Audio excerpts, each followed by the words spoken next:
এক জঙ্গলে এক সাধু বাবা বসে ধ্যান করছিল। আর সেখানে রাক্ষসী এসে তার ধ্যান ভঙ্গ করায় সে ভীষণ রেগে যান।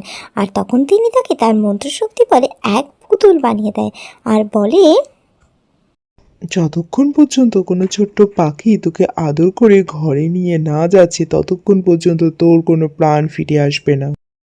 এই বলেই সাধু বাবা সঙ্গে সঙ্গে অন্য রাস্তায় চলে যায়। আর তারপরে আস্তে আস্তে চলে আসে সন্ধে। আর সেই সন্ধ্যের সময় টুনির জানা গুগলি খেলার মাঠ থেকে খেলে বাড়ি ফিরছিল তাড়াতাড়ি করে।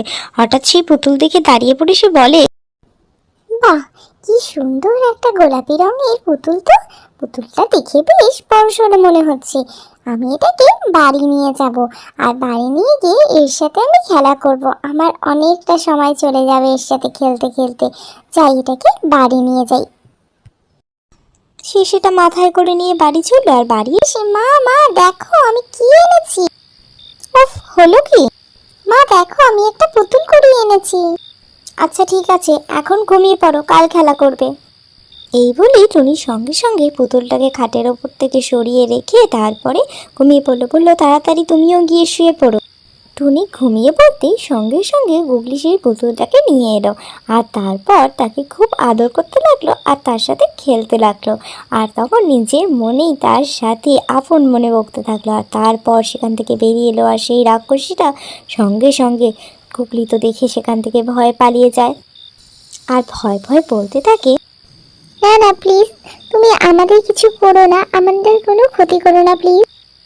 আমি তো শুধুমাত্র একটা পুতুল ভেবে তোমাকে বাড়ি নিয়ে এসেছিলাম আর তোমার সঙ্গে খেলা করতে চেয়েছিলাম। সারাদিন আমি একা একা বাড়িতে থাকি, মা তো খাবার জন্য বাইরে চলে যায়। আমি সেই কারণে তোমায় নিয়ে এসেছিলাম। তুমি আমাকে প্লিজ কোনো ক্ষতি করো না। আমি কিন্তু তোমার কোনো ক্ষতি করিনি। তখন ডাইনি বলে, আমরা কি সবসময় তোদের ক্ষতি করি? দেখ না আমি কি করতে চাই, কি বলতে চাইছি।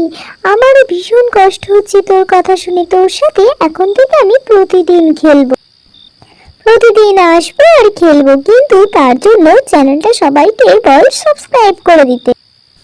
কি মজা, কি মজা!